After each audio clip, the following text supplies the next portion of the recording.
The Whirlwind is a 2024 South Korean political drama television series created for Netflix and released on 28 June 2024. The political drama follows the whirlwind power clash between the Prime Minister and Deputy Prime Minister when the Blue House is thrown into chaos after an assassination attempt on the president. The good. The series opens strong with an assassination plot and a ticking clock structure that doesn't waste time in getting down to business. The sense of time running out felt reminiscent of the yesteryear hit series 24, starring Kiefer Sutherland as Jack Bauer with a hint of designated survivor. The Whirlwind has a complex political plot packed with hairpin twists that will keep you on the edge of your seat. The Prime Minister, on the verge of being arrested and charged with trumped-up charges, carries out a desperate plan to do what he thinks is best for his country, matching wits with the Deputy Prime Minister, who is equally invested. The lead characters, Prime Minister Park Dong-ho and Deputy Prime Minister Soo-jin, deliver an outstanding performance, bringing depth and fierce intensity to the show's 12 episodes, plotting and counterplotting, matching Bob for Bob, in a showdown whose outcome is unpredictable.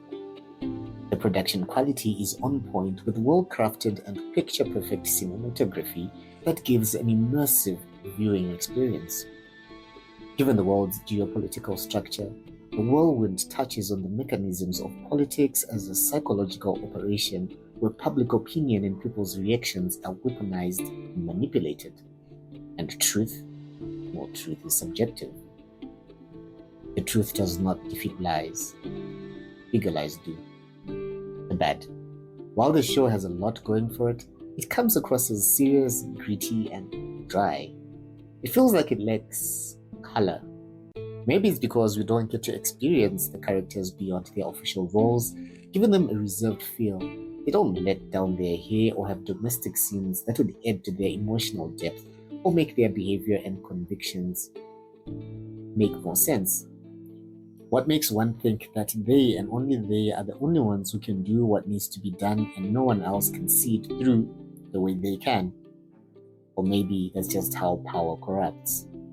The Whirlwind doesn't have clear-cut villains, but rather people acting on their convictions of what needs to be done, and sometimes that blurs the line between good and evil.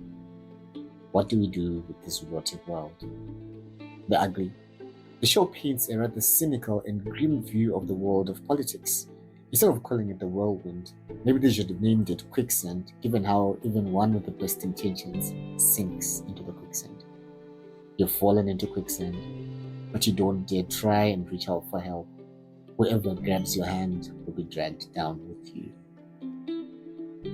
Final thoughts.